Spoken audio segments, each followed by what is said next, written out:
আলহামদুলিল্লাহ, লা ইলাহা ইল্লাল্লাহ, সুবহানাল্লাহ, আলহামদুলিল্লাহ,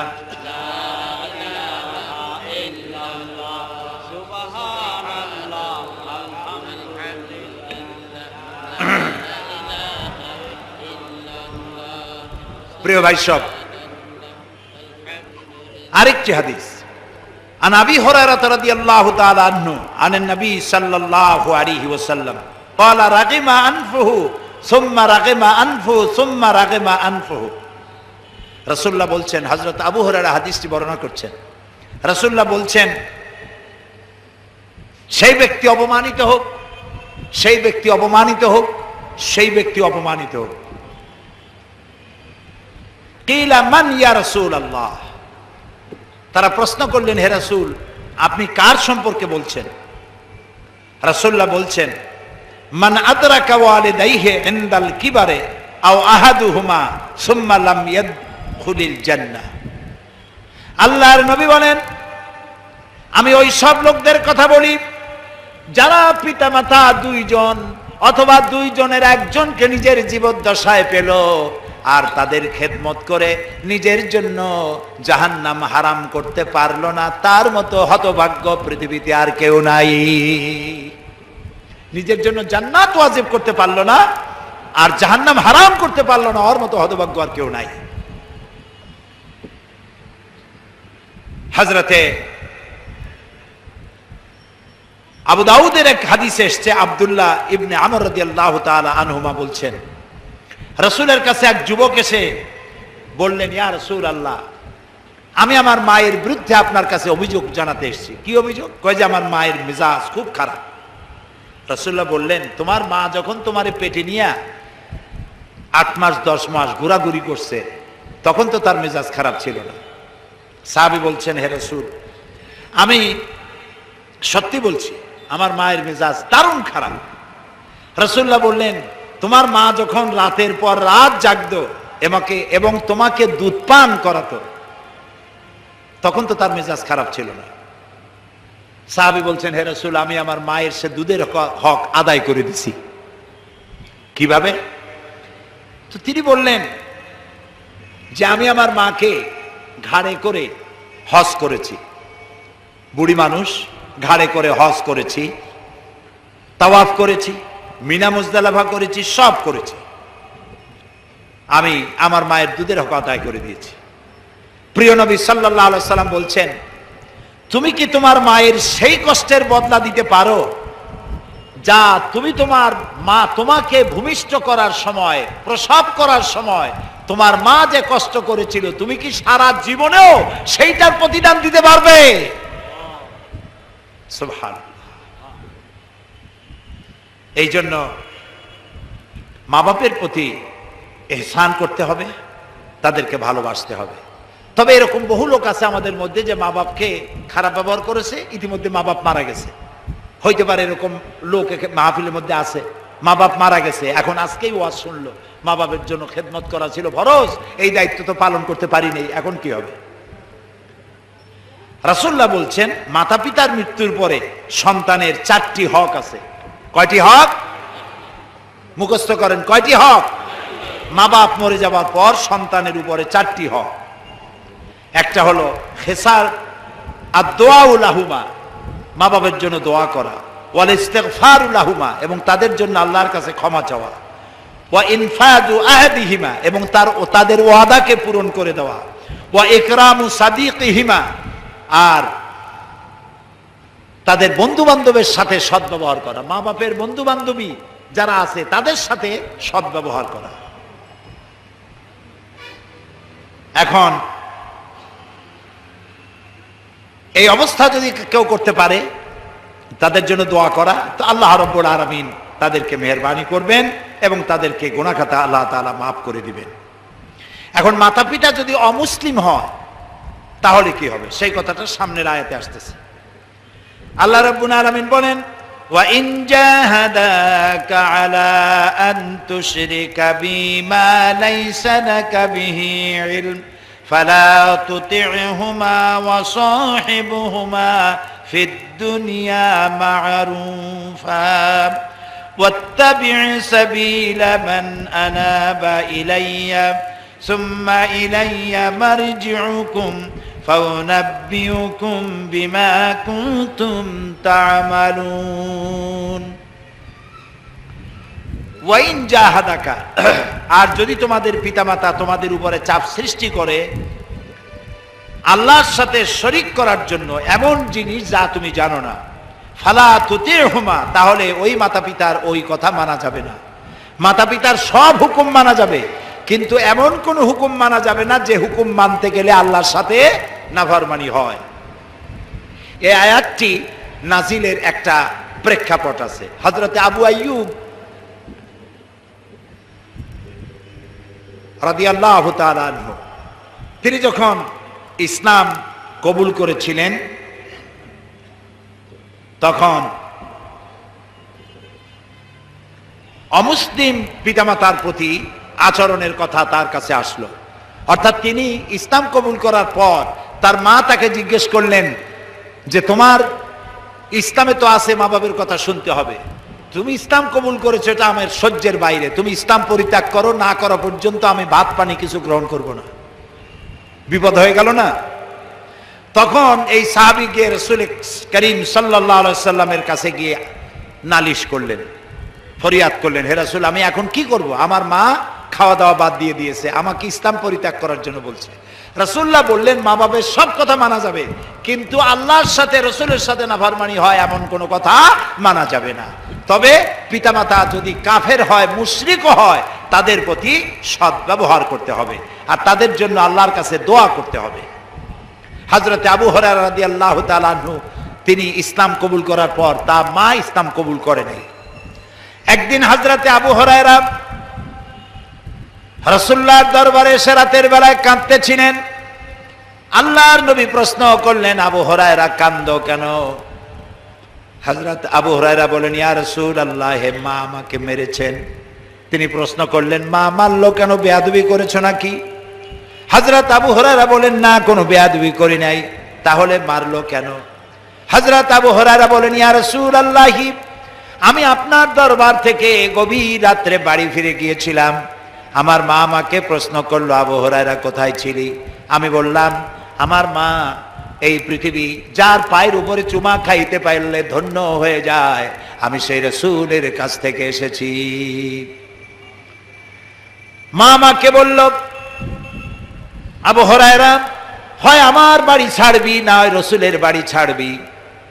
হে রাসূল, আমি আমার মায়েরে বললাম, মা আমাকে মার শুরু করলো। আমি মার খাইতে খাইতে বললাম, মা তোমার গায়ে যত শক্তি আছে সমস্ত শক্তি দিয়ে তুমি আমাকে প্রহার করো, আমি তোমার বাড়ি সুদ্ধা তামাম দুনিয়া ছেড়ে দিতে পারি, রাসূলের বাড়ি ছাড়তে পারি না। মা আমারে গলা ধাক্কা দিয়ে বের করে দিল। রাসূলুল্লাহ বলছেন, আবু হুরায়রা, তুমি তোমার মায়ের বিরুদ্ধে আমার কাছে নালিশ করতে এসেছো? তিনি বললেন, না, আমি নালিশ করতে আসিনি। তবে কেন আসছো? তিনি বললেন, ইয়া রাসূলুল্লাহ, আমি জানি আল্লাহর নবী কোন ব্যাপারে যদি আল্লাহর কাছে হাত তোলে দোয়া মঞ্জুর হয়ে যায়, আপনি মেহেরবানি করে আমার মায়ের জন্য দোয়া করুন, হেদায়েতের জন্য। নবীজি হাত তুললেন, মুনাজাত করে বললেন, আল্লাহুম্মা হেদে উম্মা আবি হুরায়রা, আয় আল্লাহ তাআলা আবু হুরায়রার মা কি তুমি হেদায়েত নসিব করে দাও। রাসূলুল্লাহ দোয়া করতেছেন দেখে হযরত আবু হুরায়রা দৌড় দিলেন। কয়েকজন সাহাবী পিছন থেকে টেনে ধরলেন। আবু হুরায়রা দৌড়াও কেন? কোনো বিপদ হলো নাকি? কয় না, বিপদ হয় নাই, আমারে দৌড়াতে দাও। আমি দৌড়াইয়া বাড়ি যে দেখতে চাই, আমি দৌড়াইয়া বাড়ি গেলাম আগে না, আমি বাড়ি পৌঁছবার আগে আল্লাহর নবীর দোয়া আমার বাড়ি পৌঁছে গেছে ওইটা দেখতে চাই। হযরত আবু হুরায়রা বলেন, আমি বাড়ি গিয়ে দরজায় নক করলাম, আওয়াজ এলো কে? আমি বললাম, মা আবু হুরায়রা ফিরে এসেছি। মা বলল, বাবা অপেক্ষা করো, দরজা খুলে দিতেছি। আবু হুরায়রা বলেন, আমার মনে হলো মায়ের গলার আওয়াজে কুহুরির কর্কশতা পেলাম না, মায়ের গলার আওয়াজে আমি তৌহিদের নরমিয়াত পেলাম। আমার মনে হলো রাসূলের দোয়া আমি বাড়ি যাওয়ার আগে আল্লাহর আরশে পৌঁছে গেছে। মা আমার দরজা খুলে বাইরে বেরিয়ে চলে এসেছেন। আমি লক্ষ্য করে দেখলাম আমার মায়ের চুল দিয়া পানি পড়তেছে, তিনি গোসল করে এসেছেন। মা বলছে, বাবারে তোমাকে মারিয়া আমি বড় দুশ্চিন্তায় পড়ে গেছি, অনুশোচনা করেছি। আহারে, আবু হুরায়রা তো কোনো খারাপ জায়গায় যায় নাই, এমন একটি মানুষের কাছে গেছে যার চাইতে ভালো মানুষ আকাশের নিচে জমিনের উপরে নাই, আমি মারলাম কেন? আমি অনুতপ্ত হয়েছি। বাবা আবু হুরায়রা, আমি গোসল করে এসেছি, আমাকে তাড়াতাড়ি করে নিয়ে চলো, বিশ্ব নবীর দরবারে নিয়ে যাও। হযরত আবু হুরায়রা তার মাকে নিয়ে রাসূলের দরবারে হাজির হয়ে গেলেন। রাসূলুল্লাহ হযরত আবু হুরায়রার ফরিয়াদ শুনে বললেন, বুড়ি পড়ো লা ইলাহা ইল্লাল্লাহু মুহাম্মাদুর রাসূলুল্লাহ। জোরে পড়েন, লা ইলাহা ইল্লাল্লাহ, লা ইলাহা, লা ইলাহা ইল্লাল্লাহ। প্রিয় ভাই সব, সুতরাং মা বাপের সাথে মা বাপের সব হুকুম মানতে হবে, কিন্তু আল্লাহর সাথে নাফরমানি হয় এমন কোন হুকুম মানা যাবে না। পিতামাতার সাথে নাফরমানির শাস্তি সম্পর্কে রাসূল বলছেন, আন আবি বকর রাদিয়াল্লাহু তাআলা আনহু আন নবী সাল্লাল্লাহু আলাইহি ওয়াসাল্লাম, কুল্লু যুনুবি ইউআখিরুল্লাহু মিনহা মা শা ইলা ইয়াউমিল কিয়ামা। হযরত আবু বকর রাদিয়াল্লাহু তাআলা বলেছেন, নবী করিম সাল্লাল্লাহু আলাইহি ওয়াসাল্লাম বলেছেন যে কোন কোন গুনাহ আল্লাহ যদি ইচ্ছে করেন তার শাস্তি কিয়ামতে দেবেন। শাস্তি কোথায় দেবেন? কিয়ামত পর্যন্ত আল্লাহ অপেক্ষা করবেন, পাপের শাস্তি এখানে দেবেন না। কিন্তু ইল্লা উকুকুল ওয়ালিদাইন ফাইন্নাল্লাহা ইউআযু বিসাহিবিহি ফিল হায়াতি ক্বাবলাল মামাত। কিন্তু মা বাপের সাথে যদি কেউ নাফরমানি করে কিয়ামতে শাস্তি তো হবেই, দুনিয়ায় মরার আগে মা বাপের সাথে নাফরমানি কারী সন্তানকে আল্লাহ দুনিয়ায় শাস্তি দেবেন দেবেন দেবেন। নাউযুবিল্লাহ, বলেন নাউযুবিল্লাহ। আল্লাহ যেন আমাদেরকে মাফ করেন, আমরা বলি আমিন। এই জন্য পিতামাতার প্রতি দোয়া করতে হবে, তাদের জন্য দোয়া করতে হবে। 100% দোয়া কবুল যাদের, সেই পিতামাতাকে মহব্বত করুন, ভালোবাসুন, শ্রদ্ধা করুন, সম্মান করুন। আল্লাহ পাক আমাদের প্রতি রহম করবেন, বলেন আমিন। প্রিয় ভাই সব, মা বাপের আনুগত্য যারা করে, হাদিস শোনেন, হাদিস, সুবহানাল্লাহ বলেন। মা বাপের আনুগত্য যারা করে তাদের সম্পর্কে রাসূলুল্লাহ বলছেন, আন ইবনে আব্বাস রাদিয়াল্লাহু তাআলা আনহুমা قال قال رسول الله صلى الله عليه وسلم من اصبح مطيعا لله في والديه, যে ব্যক্তি মাতা পিতার সম্পর্কিত আল্লাহর নাজিলকৃত হেদায়েত মানা অবস্থায় সকাল করলো, আসবাহা লাহু বাবানে মাফতুহানে মিনাল জান্নাহ, ওই সন্তানের জন্য সকাল বেলায় আল্লাহর জান্নাতের দুইটা দরজা খোলা হয়ে যায়। ওয়ামান আসবাহা আসিয়ান লিল্লাহি ফি ওয়ালিদাইহি আসবাহা লাহু বাবানে মাফতুহানে মিনান নার, আর যদি কোনো সন্তান আল্লাহর সাথে নাফরমানি করলো, মা বাপের সাথে নাফরমানি করে সকাল করলো, তার জন্য জাহান্নামের দুইটা দরজা খোলা হয়ে যায়। আর রাসূলুল্লাহ বলছেন, যদি মা বাপের মধ্যে একজন বেঁচে থাকে আর তার আনুগত্য করে সকাল করে, তার জন্য একটা জান্নাতের দরজা খুলবে। আর যদি নাফরমানি করে বেঁচে থাকে যদি মা বাপের একজন, জান্নাত জাহান্নামের একটা দরজা খোলা হয়ে যাবে। বলি নাউযুবিল্লাহ। আল্লাহর নবী বলেন, মা মিন ওয়ালাদিন বারিন ইয়ানজুরু ইলা ওয়ালিদাইহি নাযরাতা রাহমাতিন ইল্লা কাতাবাল্লাহু বিকুল্লি নাযরাতিন হিজ্জাতান।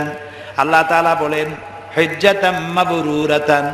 আল্লাহর নবী বলেন, যদি কোনো সন্তান, কোন সুসন্তান তার পিতা মাতার প্রতি মহব্বতের নজরে, ভক্তির নজরে যদি একবার তাকায়, আল্লাহর নবী বলেন ওই সন্তানের আমল নামায় একটা কবুল নফল হজের সব লেখা যাবে। অন্তত 50,000 টাকা খরচ করে উমরা করতে যাবেন, নফল হজ করতে, 50,000 টাকার একটা নফল হজ আদায় করলে যে সওয়াব হবে, মা বাপের দিকে ভক্তির নজরে একবার তাকালে সেই সওয়াব হবে। একজন সাহাবী প্রশ্ন করলেন, ইয়া রাসূলুল্লাহ, কোন সন্তান যদি মা বাপের দিকে দৈনিক 100 বার তাকায় তো কি হবে?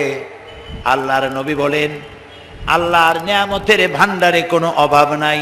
কোন সন্তান যদি মা বাপের দিকে 100 বার তাকায় ভক্তির নজরে, ভালোবাসার নজরে, আল্লাহ তাআলা ওই বান্দার আমল নামায় 100টা কবুল নফল হজের সব লিখে দিবে। পিতামাতার সাথে নাফরমানি করবেন না। বহু মানুষ আছে পীর সাহেব দেখলে অস্থির হয়ে যায়, বড় বড় বেদানা, আঙ্গুর, কমলা সব নিয়ে হাজির করে দেয়। আমার কোনো আপত্তি নেই, আপনি দেন, আপনার পীর সাহেবকে দিবেনই তো। কিন্তু আপনার পীরের চাইতে দোয়া কবুল যে আপনার মায়ের বেশি হবে, এটা কি আপনি জানেন? এটা কি জানেন? আপনার যত বড় পীর সাহেব হোক, যত বড় মাওলানা সাহেব হোক, তার দোয়া আল্লাহর দরবারে কবুল হতেও পারে, নাও হতে পারে। রাসূলুল্লাহ বলেছেন 3 জনের দোয়া আল্লাহর দরবারে কবুল হয়ে যাবে, 100% গ্যারান্টি। মাজলুম যদি দোয়া করে দোয়া মঞ্জুর হবে, মুসাফির যদি দোয়া করে দোয়া মঞ্জুর হবে, আর মা বাপ যদি সন্তানের জন্য দোয়া করে, আল্লাহর নবী বলেন দোয়া মঞ্জুর হয়ে যাবে। সব কমলা আর বেদানা নিয়ে পীর সাহেবরে খাওয়াইলেন, নিজের হাতে বেদানা ভাঙ্গা মায়ের মুখে তুলে দেন, আল্লাহর আরশ খুশি হয়ে যাবে।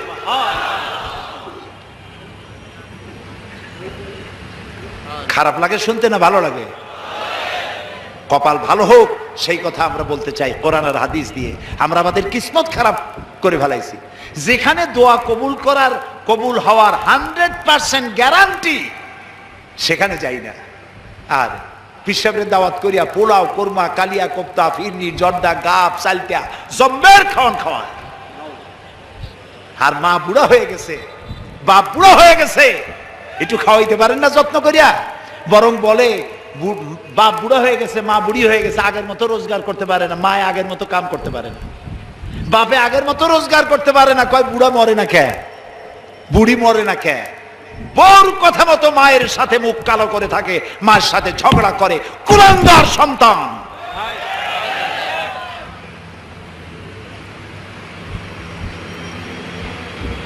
বুড়ি মরে না কেন?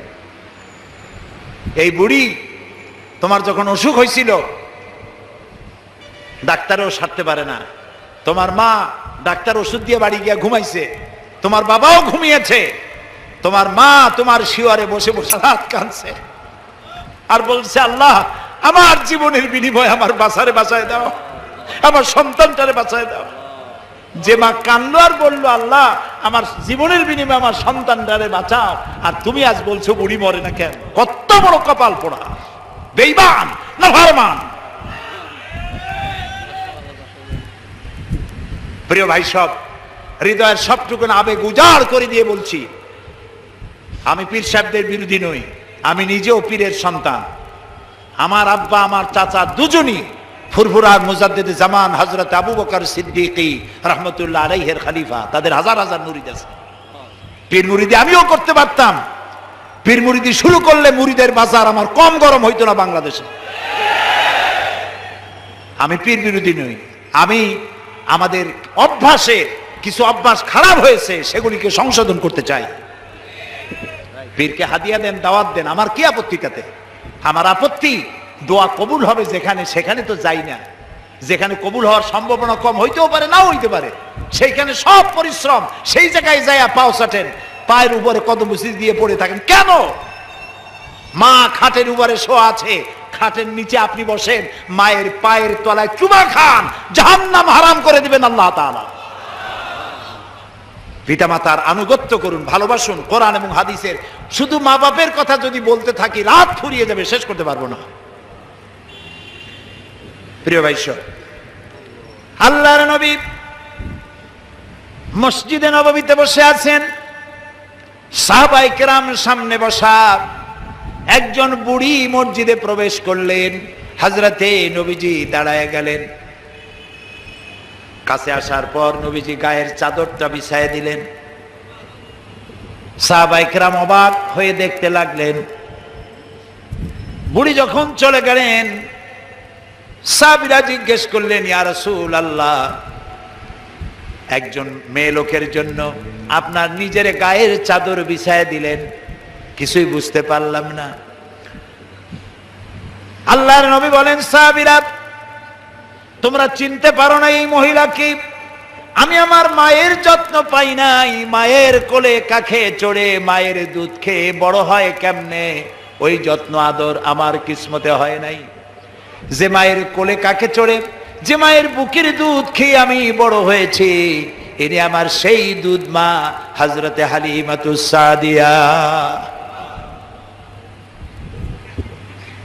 সময় মতো এক ফোঁটা দুধ যদি তোমার গলায় না ঢুকতো, তুমি গলা শুকিয়ে মরে যেতে। এই তোমার মা। সুবহানাল্লাহ। হাজারো কাজ ফালায় দেয়, সন্তান কান্দে। আমি চিন্তা করি, আল্লাহ কত দয়া দিয়েছেন মেয়ে লোকের কলিজায়। সুবহানাল্লাহ। পুরুষের পেটে যদি বাচ্চা হইতো, এরকম যদি নিয়ম থাকতো, বাচ্চা দুনিয়া আসার সাথে সাথে ঠ্যাং ধরে আসার মারতো, পেটের মধ্যে এত নড়ছিলি কেন? রান্না বান্না করিয়া মায় সকলের খাওয়াইয়া মা সকলের শেষে খায় না, আগে খায়? বলেন, সবার শেষে খায়। তারপরে বাচ্চা কাঁদতেছে, বাচ্চাটারে কোলে নিয়ে খাইতে বসছে, ক্ষুধার্ত পেট, কোলের মধ্যে পায়খানা করে দিয়েছে বাচ্চা। পুরুষে হইলে তো গলা চাপিয়ে ধরত। হাসতেছেন। আর মা থাপ্পড়ও দিল না, গালিও দিল না, বাচ্চাটারে কোলে নিয়ে বাইরে চলে গেল, পায়খানা পেশাব সাফ করলো, বাচ্চাটার মুখে একটা সুবা দিয়ে আবার খাইতে বসলো। তোমার বউর দিকে তাকায় দেখো, তোমার বউ তোমার সন্তানটা নিয়ে কি করে, তোমার মা তোমার নিয়ে এইটা করছিল। সুবহানাল্লাহ। মোনাজাতের পরে আজান হবে, বা জামাত এশার নামাজ পড়ে যাবেন। আল্লাহুম্মা আমিন। রব্বানা যালামনা আনফুসানা ওয়া ইন লাম তাগফির লানা ওয়া তারহামনা লানাকুনান্না মিনাল খাসিরিন। হায় আল্লাহ তাআলা, হাজার হাজার মুসলমান নরনারী পল্টনের ময়দানে কোরআনে কারীমের কথা শুনে তোমার দরবারে হাত তুলেছি। মেহেরবানি করে জিন্দেগীর সমস্ত গুনাহ খাতা আমাদের মাফ করে দাও রব্বুল আলামিন। আমাদের মধ্য থেকে আমাদের মা বাপ যাদের দুনিয়া থেকে বিদায় হয়ে গেছে, কবরগুলিকে জান্নাতের টুকরায় পরিণত করে দাও। রব্বির হামহুমা কামা রব্বায়ানি সগীরা। সবাই পড়েন, রব্বির হামহুমা কামা রব্বায়ানি সগীরা। আয় আল্লাহ তাআলা, तमाम পৃথিবীতে মুসলমানেরা বড়ই বিপদে আছে। আল্লাহ তুমি দয়া করে বিপদগ্রস্ত মুসলমানদেরকে সাহায্য করো রব্বুল আলামিন। আয় আল্লাহ তাআলা, আমাদের প্রিয় জন্মভূমি বাংলাদেশের উপরে রহমত নাজিল করো। এই কোরআনে কারীমের মাহফিলকে আগামী আরো 2 দিন চলবে। আল্লাহ তুমি দয়া করে তোমার আপন কুদরতে মাহফিল পরিচালিত করে দিও। আল্লাহ তাআলা, তোমার বান্দারা তাদের বন্ধু বান্ধব নিয়ে প্রতিদিন হাজির হতে পারে, কোরআন শুনতে পারে, আমল করতে পারে, তৌফিক দান করে দিও। হে আল্লাহ তাআলা, কোরআন শরীফের মাহফিলে যারা আসেন, এদের কাউকেই পথ খরচা দিয়ে আনা হয় না, খাইতেও দেওয়া হয় না, তোমার কোরআন শুনতে আসে। আল্লাহ, এই কোরআন পাগল মুসলমানদেরকে কোরআন বোঝার তৌফিক দান করে দাও, কোরআন আমল করার তৌফিক দান করে দাও। আল্লাহ তাআলা, ইসলামী পাঠাগার 28টি বছর ধরে কোরআনের এই খেদমত করছে তোমার দয়ায়। আল্লাহ তাআলা, তোমার বান্দাদের বসার জন্য বিশাল আয়োজন তারা করে। আল্লাহ তাআলা, তারা যেন ঋণগ্রস্ত হয়ে না থাকে, প্রতিদিন তোমার বান্দাদেরকে এদেরকে সাহায্য করার তৌফিক মন তুমি তৈরি করে দিও। আল্লাহ তাআলা, ইসলামী পাঠাগার ডেকোরেটরদের কাছে, মাইকের কাছে, লাইটের কাছে, প্রচার বিভাগের কাছে কোন রকম ঋণগ্রস্ত না থাকে, তোমার বান্দা বান্দিরা প্রয়োজন মাফিক পয়সা করি দিতে পারে তৌফিক সকলকে দান করে দিও। আল্লাহ তাআলা এই মাহফিল উপলক্ষে শত শত বুক স্টল এখানে এসেছে, যারা ইসলামের বই বিক্রি করে, কোরআন হাদিস ইসলামের বই, যেগুলি পড়লে পরে ইমান তাজা হয়, নোবেল নাটক উপন্যাস পড়লে পরে আর যাই হোক ইমান তৈরি হয় না, চরিত্র তৈরি হয় না। আল্লাহ তাআলা ইমান এবং চরিত্র তৈরি করার জন্য, জাহান্নাম থেকে বাঁচার জন্য, জান্নাতে যাওয়ার জন্য এইসব বইপত্র খরিদ করার তৌফিকও এই শ্রোতা বর্গকে আল্লাহ তুমি দয়া করে দান করে দিও। রব্বুল আলামিন আমাদের যার যে অসুখ বিসুখ আছে আল্লাহ তুমি মাফ করে দিও, আমাদের উপরে তোমার খাস রহমত আল্লাহ আমরা কামনা করছি। আল্লাহ তাআলা হসপিটালে আমাদের অনেক রুগী আছে, তুমি জানো, আল্লাহ তাআলা তুমি দয়া করে হসপিটালে যারা রুগী আছে রুগীদেরকে শেফায়ে আজেলা শেফায়ে কামেলা দান করে দিও। ربنا تقبل منا إنك أنت السميع العليم وتب علينا إنك أنت التواب الرحيم سبحان ربك رب العزة عما يصفون وسلام على المرسلين والحمد لله رب العالمين واجعل آخر كلامنا عند الموت لا إله إلا الله محمد رسول